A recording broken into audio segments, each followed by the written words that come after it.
I still remember the exact moment when Richard Parker, my brother-in-law, barred me from entering the building of Parker Wilson Technologies, the company that bore my name alongside his. It was a crisp October morning in Boston, the kind where the air has just enough bite to remind you that winter is coming. I had arrived at our downtown office building, the same as I had for the past 27 years, my leather briefcase in hand, nodding to the usual faces in the lobby. "I'm sorry, Mr. Wilson," said Marcus, our head of security, a man who had worked for us since we were operating out of a converted warehouse in Somerville. His face was drawn with discomfort, eyes avoiding mine. "I've been instructed not to allow you access to the building." I'd stared at him, momentarily speechless, the coffee in my travel mug still hot against my palm. "By whom?" "Mr. Parker, sir. He said your clearance has been revoked pending a board meeting this afternoon." Marcus shifted his weight from one foot to another, clearly hating every second of this conversation. "I see." My voice was calm, belying the storm brewing inside me. "And did Mr. Parker explain why the co-founder of this company suddenly needs clearance to enter his own building?"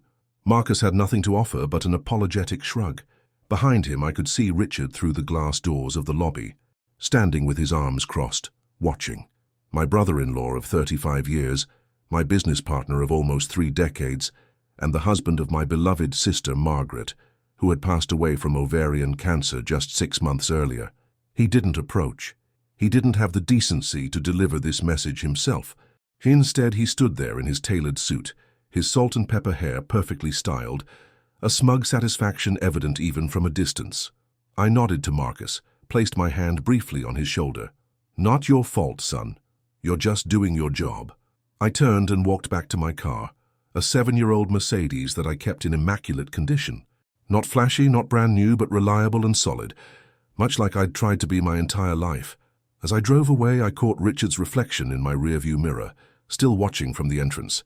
He thought he'd won. He thought he'd finally outmaneuvered the old man. What Richard didn't know, what he couldn't possibly know, was that I owned 50.1% of Parker Wilson Technologies. And I was about to teach him the lesson of a lifetime. My name is Harold Wilson. I'm 68 years old, and until that morning, I'd never truly understood what it meant to be betrayed by family. The drive back to my Beacon Hill brownstone took 20 minutes in morning traffic. I'd purchased the 4-story home back in 1987, when the neighborhood was still in transition and the prices weren't stratospheric. Over the years, as our company grew from a scrappy startup to a major player in enterprise software, I'd had opportunities to upgrade to something more ostentatious, perhaps one of those glass palaces overlooking the harbor that Richard favored. But Sarah, my late wife, had loved this house with its history and character. After she passed away 12 years ago, I couldn't bear to leave the home we'd shared. I pulled into my dedicated parking space and sat in the car for a moment, collecting my thoughts. The irony of the situation wasn't lost on me. For years, Richard had been pushing for more control of the company, arguing that my old-school approaches were holding us back in the rapidly evolving tech landscape. I'd resisted not out of stubbornness, but because I genuinely believed his vision, focused solely on quarterly profits and shareholder value, would eventually destroy what we'd built. Our latest clash had been over his plan to outsource our entire customer service department to a third-party vendor overseas. I'd vetoed it, pointing out that our personalized customer service was one of our key differentiators in the market. Richard had been livid, accusing me of sentimentality at the expense of the bottom line. And now, it seemed, he'd made his move. Inside my house, I headed straight for my home office on the 2nd floor. The room was lined with bookshelves filled with business texts, technical manuals, and the classic literature I'd always found time to read, even during our busiest years. I sat at my desk, a solid oak piece that had belonged to my father, and opened my laptop. First, I called my attorney, James Harrington. James and I went back 40 years to when we were both young men trying to make our mark on the world. "Harold," he greeted me warmly, "what can I do for you today?" "James, we have a situation." I explained what had happened at the office, keeping my voice level despite the anger and hurt churning inside me. There was a pause after I finished. "He can't do that, Harold. You're not just an employee, you're a co-founder and major shareholder." Apparently he thinks he can. I suspect he's been planning this for some time, gathering support among the board members. "What's your play here?" James asked, and I could hear him shifting into strategic mode. Do you want me to file for an emergency injunction to secure your access? No, I said firmly. I want to let this play out a bit, see what he's really up to. Harold, James's voice took on a cautionary tone, if he's managed to convince the board to vote you out, he can't, I interrupted. Not legally, not with my shareholding. Your what? I smiled, though there was no one there to see it. James, do you remember the restructuring we did when we took the company public 15 years ago? Of course. We converted the original partnership into a corporation with 2 classes of shares. And do you recall the special provision we included? At my insistence. There was a pause, then a low chuckle. The supermajority voting rights for the Class A shares, which were split between you and Richard. You each got 50%, with standard Class B shares issued to the public. Not quite, I corrected him. We created the impression of a 50-50 split for appearance's sake. Richard never liked being seen as a junior partner, despite the fact that I provided the initial capital and developed the core technology. But the actual distribution was 50.1% to me, 49.9% to him. The silence on the other end of the line stretched for several seconds. James? Harold, he finally said.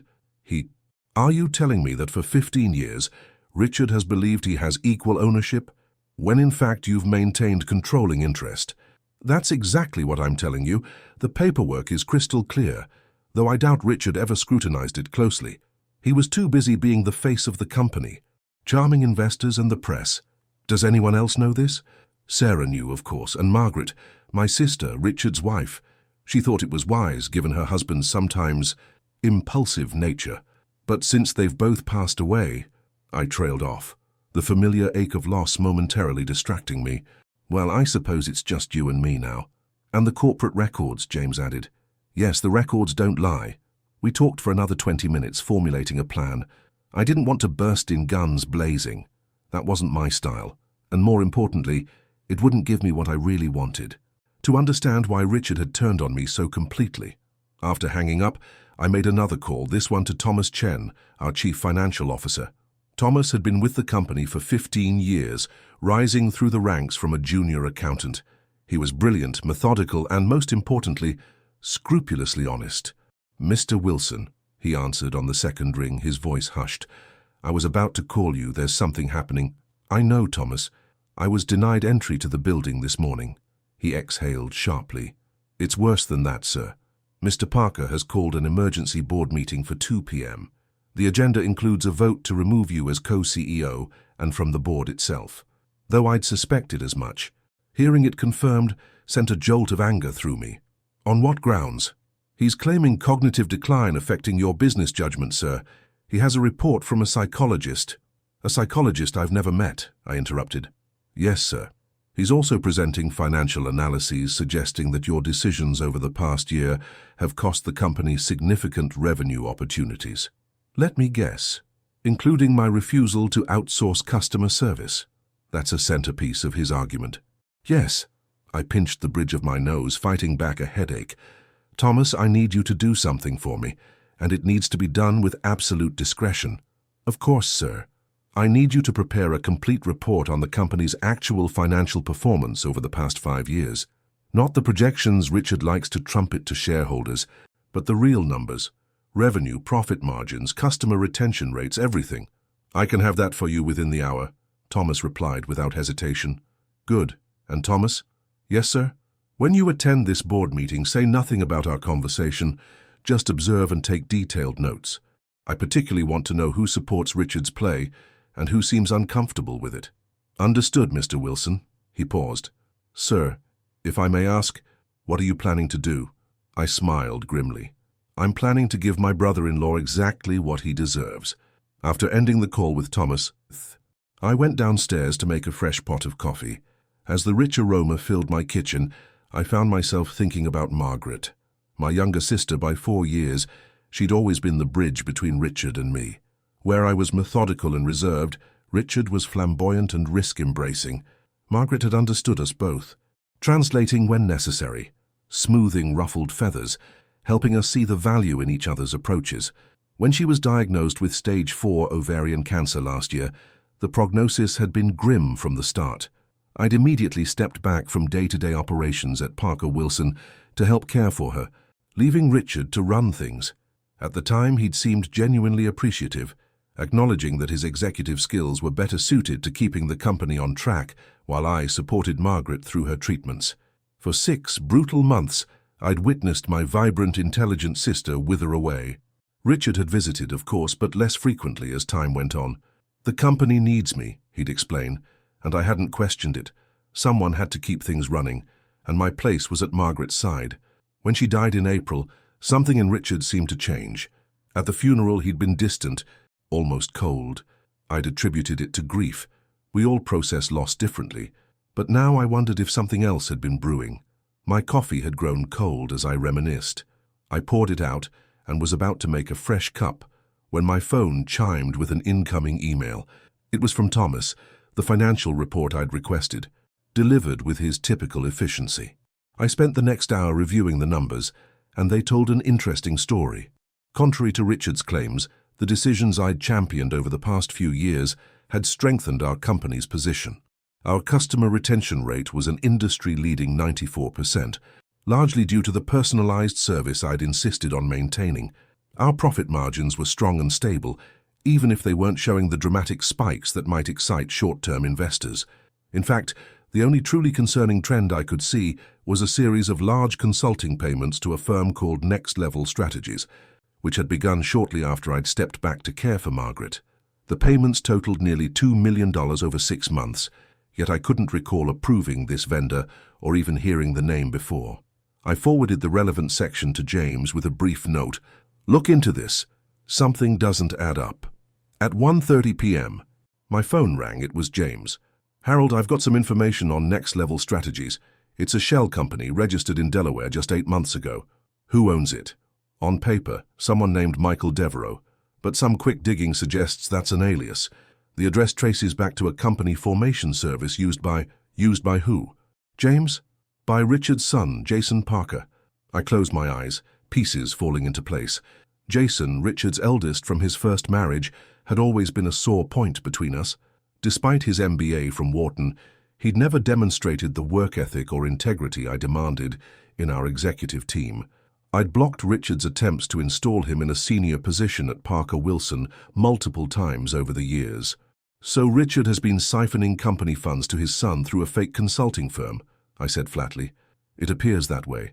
And if you were distracted with Margaret's care during this period, he thought I wouldn't notice." I finished the sentence. "Or perhaps he's planning to pin it on me somehow. Cognitive decline, as he's claiming."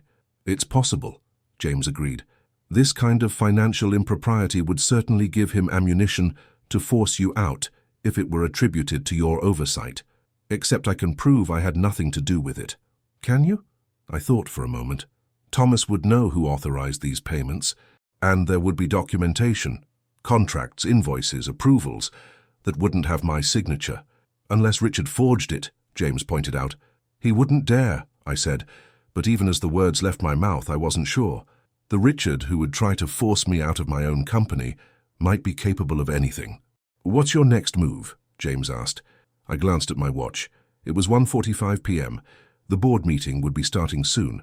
"I think it's time I made an appearance at Parker Wilson Technologies."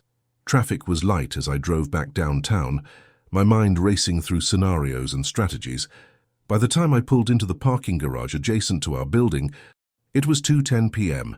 The board meeting would be well underway in the executive conference room on the top floor.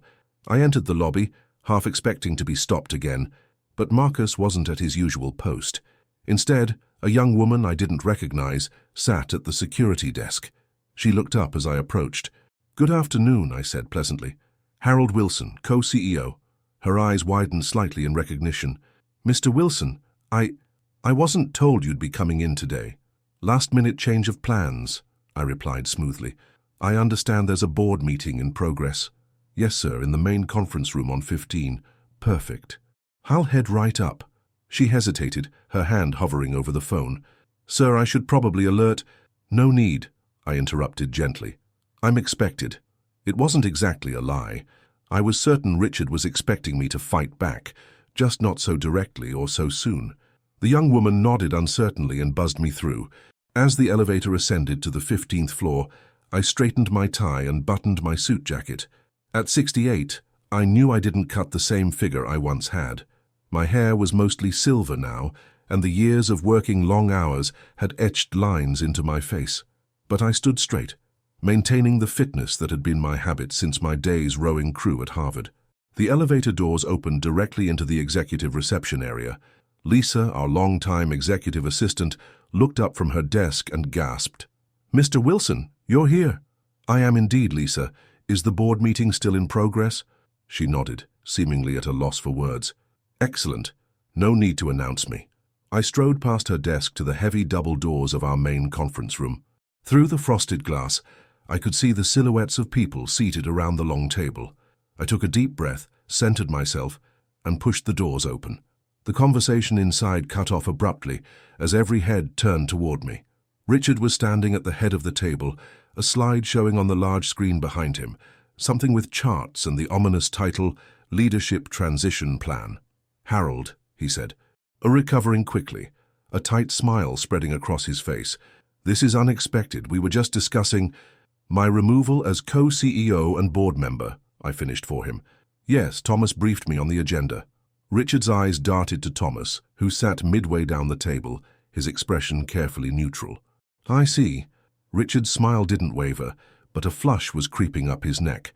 "Well, since you're here, perhaps we should address the concerns directly." I looked around the room, taking in the faces of our board members.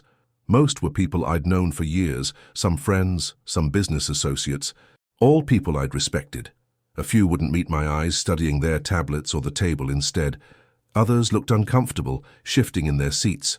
Only two, Gerald Thompson from our venture capital days and Susan Lee, a tech industry veteran I'd recruited myself, showed clear signs of anger at the proceedings.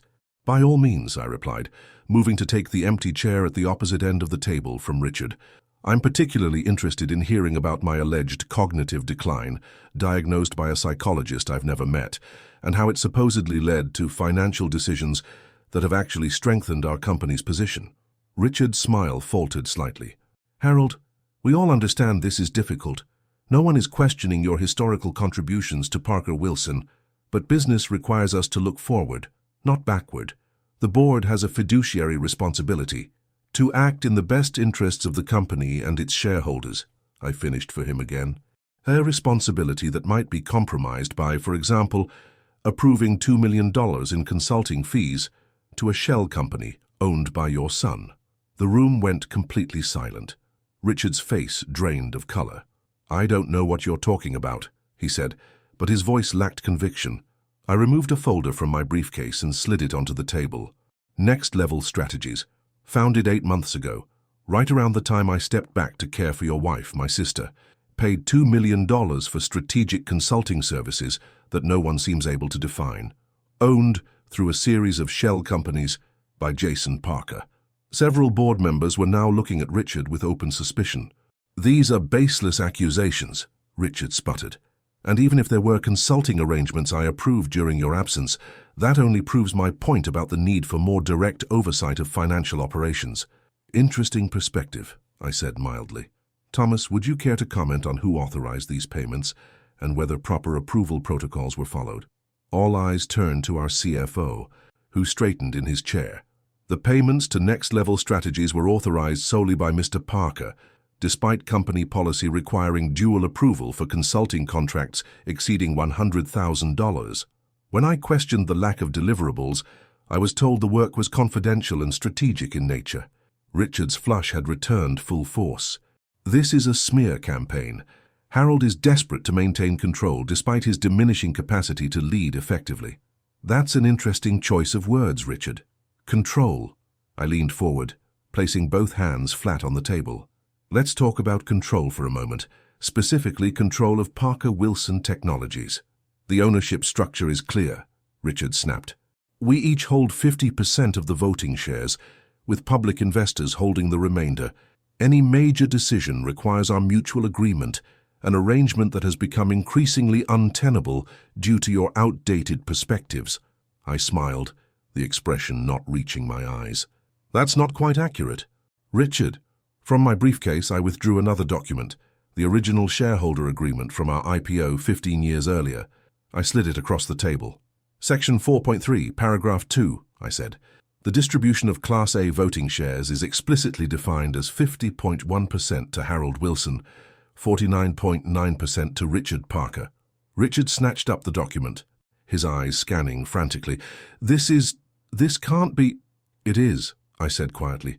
It's the agreement you signed 15 years ago, perhaps without reading as carefully as you should have. It's the agreement filed with the SEC and reflected in all our corporate records. And it means, Richard, that while I've always treated you as an equal partner out of respect and familial obligation, I have always held controlling interest in this company. The boardroom erupted in murmurs. Richard stood frozen, the document clutched in his hand, his face a mask of shock and fury. That's impossible, he finally managed. We agreed to equal shares. Margaret was there. She witnessed it. Margaret knew the truth, I said, a pang of grief briefly overwhelming my anger. She understood better than anyone that your impulsive nature sometimes needed a check and balance. She supported this arrangement, Richard. She thought it was for the best. You're lying, he hissed. My wife would never have kept something like this from me. I sighed, suddenly feeling every one of my 68 years. Perhaps that's a conversation you should have had with her while she was still with us.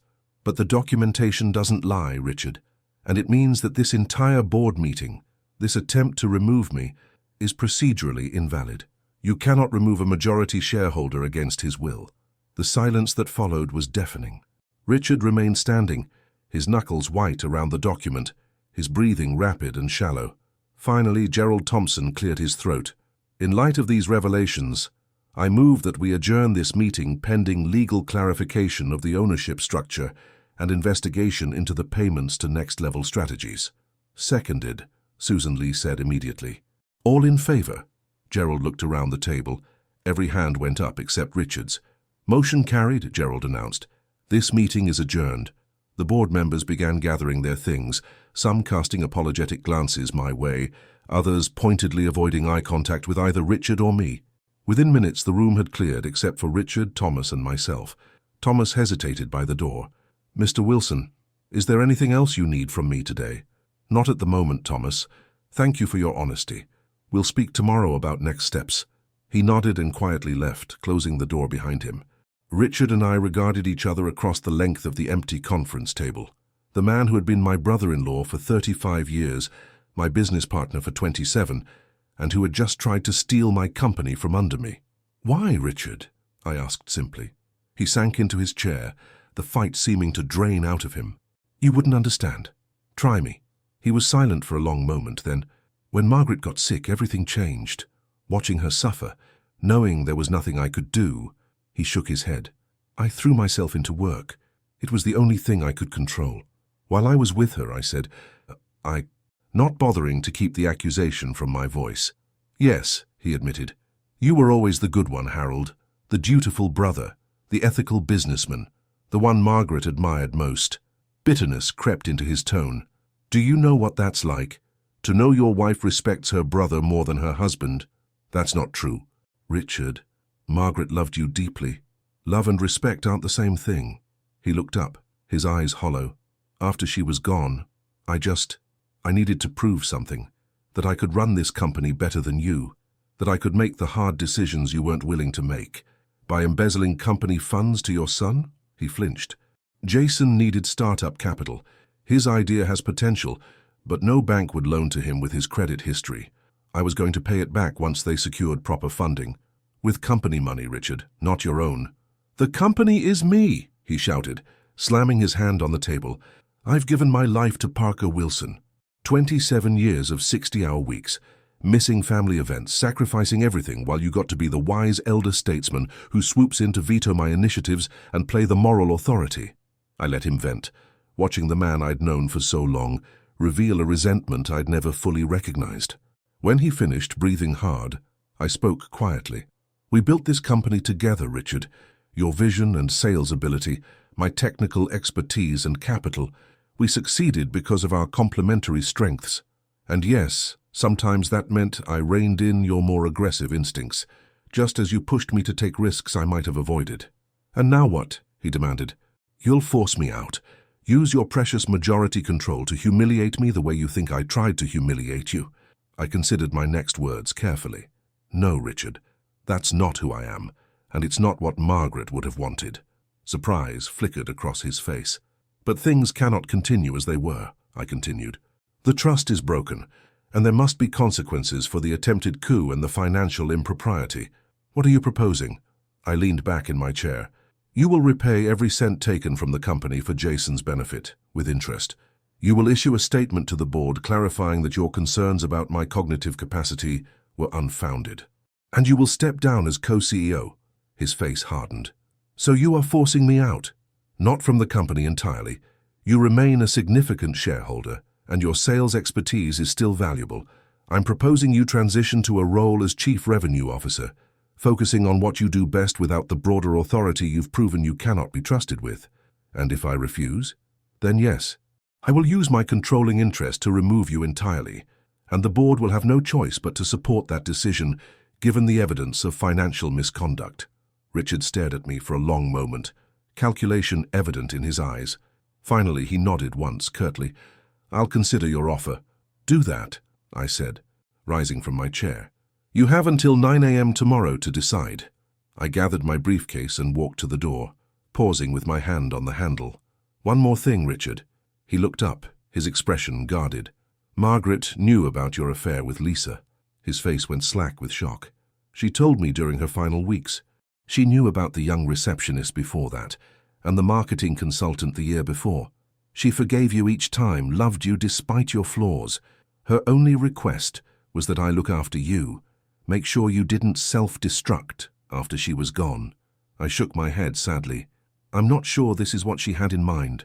I left him there, alone with the ruins of his scheme and, I hoped, the beginning of some genuine self-reflection. The next day dawned clear and cool, much like the previous one, but everything had changed. I arrived at the office building at 8:45 a.m., nodded to Marcus, back at his post, and took the elevator to the 15th floor.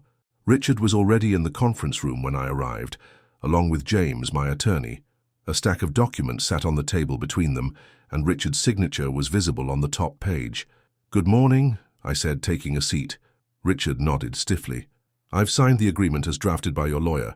Full restitution of the funds, transition to CRO, public statement to the board, everything you asked for. Thank you, Richard.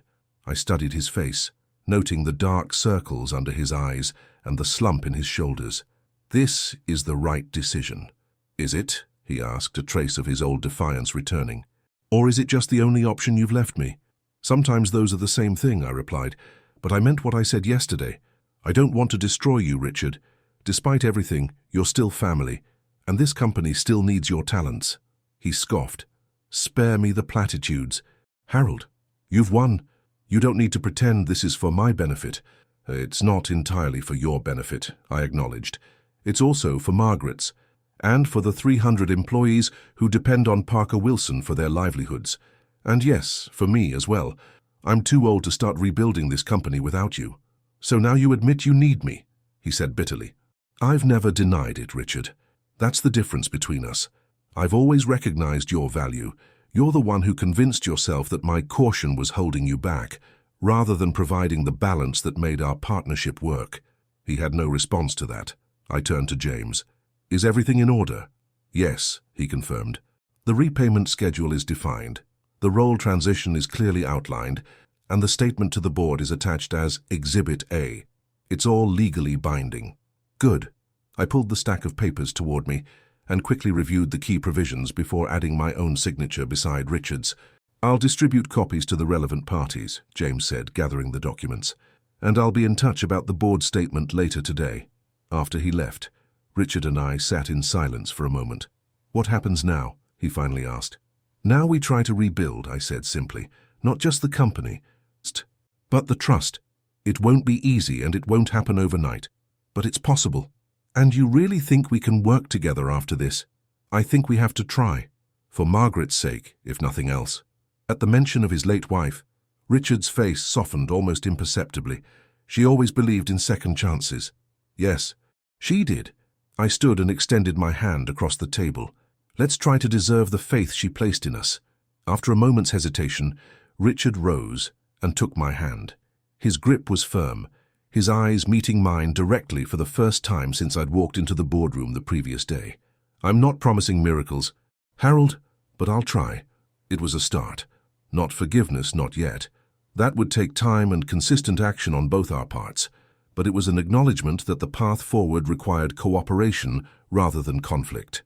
Over the next 6 months, Parker Wilson Technologies underwent significant changes. The transition in leadership was handled with as little disruption as possible. Richard, to his credit, threw himself into his new role as CRO with characteristic energy, closing several major deals that had been stalled in the pipeline. The board received a full accounting of the next-level strategy situation, along with evidence of Richard's restitution of the funds. 2 members chose to resign, uncomfortable with how close they'd come to participating in what amounted to a corporate coup. I replaced them with executives who brought fresh perspectives and impeccable ethical credentials. Jason Parker, once the next-level scheme was exposed, faced his own reckoning. Richard, in what I considered a positive sign of his commitment to change, refused to shield his son from the consequences of their actions. Jason was required to shut down the sham consulting firm and participate in an ethics training program if he ever hoped to work in our industry again. Thomas Chen received a well-deserved promotion to Chief Operating Officer, his loyalty and integrity recognized with both increased responsibility and compensation. And Marcus, our head of security, who had been caught in an impossible position that first morning, was assured that his job was never in jeopardy. As for Richard and me, we established a new working relationship, not the easy partnership of our early years, but not the adversarial dynamic that had developed in recent times either. We met weekly to align on priorities and direction, each respecting the boundaries of our revised roles. Occasionally I'd catch a glimpse of the old resentment in his eyes, but it seemed to be fading, as he found satisfaction in focusing on what he truly did best. 1 year to the day after Margaret's passing, I invited Richard to my home for dinner, something that hadn't happened since before her illness. He arrived precisely on time, a bottle of Sarah's favorite Bordeaux in hand, a peace offering of sorts.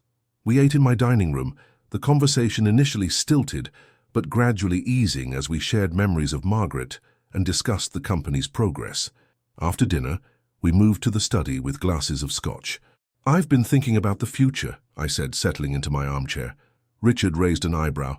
"The company's future or yours?" "Both, actually. I'm approaching 70, Richard. I won't be at the helm of Parker Wilson forever." "Succession planning?" he asked, a hint of his old ambition flickering in his eyes. "In a manner of speaking." I took a sip of my scotch, savoring the smoky warmth. "I've been impressed with Emily Chen's work in product development." "Thomas's daughter?" Richard looked surprised. "She's barely 30. 32, actually, with a doctorate in computer science from MIT and a clear vision for where our technology needs to go next. She reminds me a bit of myself at that age, technically brilliant but needing guidance on the business side." Richard studied me over the rim of his glass. "And you're thinking she could be groomed for leadership? With the right mentorship, yes." I met his gaze steadily. "From both of us." He set his glass down slowly. "You're not suggesting—" "A partnership," I confirmed. "You teaching her the sales and client relationship skills that have always been your strength. Me guiding her on the technical and strategic elements. Together, preparing her to eventually take over. Why would you trust me with this after everything that happened?" It was a fair question, one I'd anticipated. "Because despite your serious lapse in judgment, you understand this business in ways few others do. Because you've demonstrated genuine efforts to make amends over the past 6 months. And because I believe that having a purpose, a legacy to build, brings out the best in you." Richard was quiet for a long moment, turning the proposal over in his mind. "And my ownership stake? Would that change?" "No," I said firmly. "The ownership structure remains as it is, but I'm planning to establish a trust that will eventually transfer a portion of my shares to Emily, contingent on performance metrics and ethical standards we would define together." "You've thought this through," he observed. "I have. It's the right move for the company's future, and perhaps—" I hesitated, then decided to speak plainly. "Perhaps it's also a chance for us to leave a better legacy than the one we nearly created last year." Richard lifted his glass again, this time in a subtle toast. "To better legacies, then." We clinked glasses, the sound ringing clear in the quiet room. Outside, Boston's lights twinkled against the darkening sky. Inside, two aging men contemplated the company they'd built, nearly destroyed, and were now committing to preserve for the next generation. It wasn't forgiveness, not completely. The betrayal had cut too deep for that, but it was something equally valuable, a practical path forward, rooted in our shared history and mutual interests. In some ways, it was the most honest our relationship had ever been. As Richard prepared to leave later that evening, he paused in the hallway, looking at a photograph of Margaret that hung on the wall, taken on her 50th birthday, her smile radiant, unaware of the illness already beginning inside her. She would have approved of this plan, he said quietly. Emily, the mentorship, all of it. Yes, I agreed, standing beside him. She always did believe in redemption stories. Richard nodded, his eyes still on his late wife's photograph. I miss her every day, you know. Even during that time, I missed her. I know. And I did. For all his flaws, Richard had loved my sister in his way. Imperfectly, sometimes selfishly, but genuinely nonetheless. After he left, I returned to my study and poured another finger of scotch. The house felt emptier somehow, the silence more pronounced. I thought about the strange journey that had brought me here, from the young engineer with a promising technology, to co-founder of a successful company, to a man fighting to protect his life's work from family betrayal, and now to a mentor planning for a future beyond my own time. The next morning I arrived at the office early. As I walked through the lobby, Marcus greeted me with his usual respectful nod. Good morning, Mr. Wilson. Good morning, Marcus, I replied, then paused. Everything quiet yesterday? Yes, sir, just the usual Monday. I nodded and continued toward the elevator. As the doors closed, I caught a glimpse of my reflection in the polished metal, an older man, certainly with the marks of time and experience evident in my face, but standing straight, eyes clear and focused. My brother-in-law had forbidden me from entering this building once, not knowing that I owned 50.1% of the shares. It had been a painful revelation of how little he understood me, and how deeply resentment could corrupt judgment, but it had also forced a necessary reckoning, clearing away pretenses and laying the groundwork for a more honest future. As the elevator ascended toward the executive floor, I found myself thinking of something my father had told me long ago. Power isn't about controlling others, Harold. It's about having the wisdom to know when to assert control and when to relinquish it. At 68 years old, having built, defended, and now begun to transition my life's work, I was finally beginning to understand exactly what he meant. 6 months after our agreement to mentor Emily Chen, I found myself sitting in the same conference room where Richard had once tried to oust me, but under very different circumstances. Across from me sat Emily, her dark eyes bright with intelligence, as she walked me through her vision for our next-generation enterprise software platform. The key is adaptive machine learning integration, she explained, manipulating the holographic display that now dominated the center of our conference table. Most of our competitors are using AI as a bolt-on feature. I'm proposing we rebuild our core architecture around it. I studied the technical specifications hovering in the air between us. Her approach was bold, perhaps too bold. This would require a complete overhaul of our existing systems, I observed. The development costs would be substantial. True, Emily acknowledged without hesitation, but the long-term advantages would more than offset the initial investment. Look at these efficiency projections, she gestured, and the display shifted to show a series of graphs. We'd be able to offer capabilities no one else in the market can match for at least 2 years. The door opened and Richard entered, impeccably dressed as always, but now with a bit more silver at his temples. Age was catching up to all of us. Sorry I'm late, he said, taking a seat beside Emily. The call with the Singapore team ran long. We're just getting to the financial projections, I told him. Emily's proposal is technically brilliant but expensive. Richard scanned the figures hovering before him. The development costs are high, but, he paused, studying the market analysis, if we can deliver on schedule, the competitive advantage would be significant. I hid my surprise. The old Richard would have immediately pushed for the option with the quickest return on investment, regardless of long-term strategic value. What about our existing client base, he asked Emily. Migration could be a pain point. I've thought about that, she replied, bringing up another section of her presentation. We'd implement a phased transition, maintaining parallel systems during the rollout and providing comprehensive training and support. It would add to the cost but preserve client relationships. Richard nodded approvingly. Smart. Never sacrifice the customer experience for technical elegance. I found myself smiling. It was exactly the principle I'd defended against Richard's cost-cutting measures in the past, now coming from his own lips. I think we should move forward with a detailed feasibility study, I said. If the numbers hold up, we can present it to the board next quarter. Emily beamed, her professional composure momentarily giving way to genuine excitement. Thank you, Mr. Wilson. I won't let you down. Harold, I corrected her, if we're going to be working this closely together, I think we can dispense with the formalities. After the meeting, Richard lingered as Emily packed up her materials. She's impressive, he said quietly. Thomas raised her well. She has potential, I agreed. Raw still, but undeniable. Reminds me of us, in a way. The technical vision, the ambition. Richard glanced at me, though hopefully with fewer dysfunctional power struggles. I chuckled despite myself. That's partly why we're here, isn't it? To show her a better way forward than we found. Later that evening, I sat on the terrace of my brownstone, watching the sunset paint the Boston skyline in shades of gold and amber. My thoughts drifted to Sarah, as they often did in quiet moments. She would have been 73 this year, perhaps sitting beside me in the matching Adirondack chair that remained perpetually empty. You'd like Emily, I said aloud, imagining my late wife's response. She has your practicality, your way of cutting through nonsense. The breeze rustled the potted plants Sarah had once tended so carefully, now maintained by a gardener who came twice weekly. So many things in my life were maintained by others now. The house, the garden, even my schedule, managed efficiently by my new assistant at the office. My phone chimed with an incoming message. It was from Thomas. Dinner this Sunday. May is making her famous dumplings. And Lily wants to show you her science project. I smiled as I typed my reply.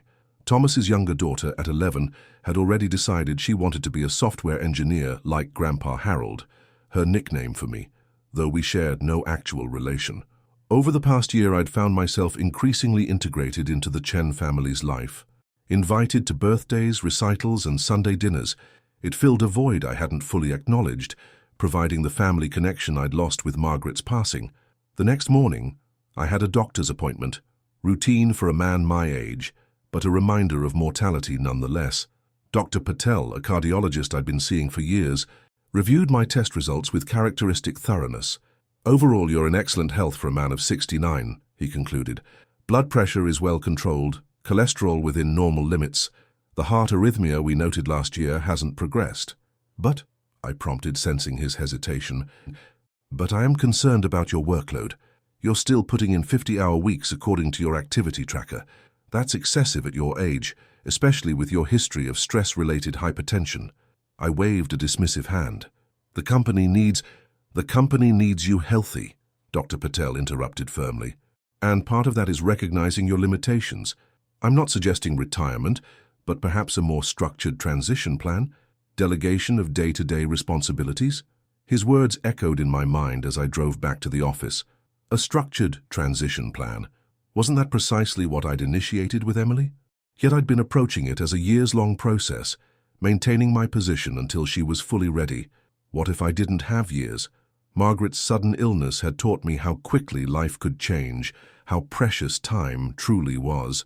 By the time I reached Parker Wilson's headquarters, a new resolve had formed in my mind. I texted Richard, "My office, 2 p.m., need to discuss acceleration of succession plan." He replied almost immediately, "We'll be there." The afternoon meeting with Richard was surprisingly productive. Rather than resisting my proposal to accelerate Emily's training and my own step back from daily operations, he engaged thoughtfully with the plan. "If we're serious about this," he said, "we should formalize her position. Create a new role, Chief Innovation Officer perhaps, reporting directly to both of us." "Agreed," I nodded. "And we should increase her visibility with the board and key clients." "The Singapore project would be perfect for that," Richard suggested. "It's high profile enough to matter, but contained enough that any missteps wouldn't be catastrophic." We continued refining the plan, and by the end of the hour had sketched out an 18-month transition framework that would gradually shift core responsibilities to Emily while maintaining the stability our shareholders expected. "Why the sudden urgency?" Richard asked as we wrapped up. "Has something changed?" I considered deflecting the question, but opted for honesty.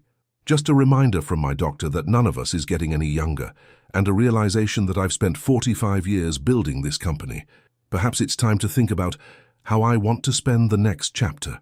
Richard studied me, concern briefly flickering across his features. You're not ill, are you?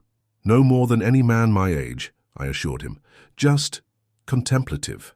After Richard left, I remained at my desk, looking out over the Boston skyline from my corner office. The city had changed dramatically since I'd started Parker Wilson in a converted warehouse space all those years ago. Glass towers had replaced much of the older architecture. Startups had come and gone. Technology had transformed in ways I couldn't have imagined. And yet, some things remained constant.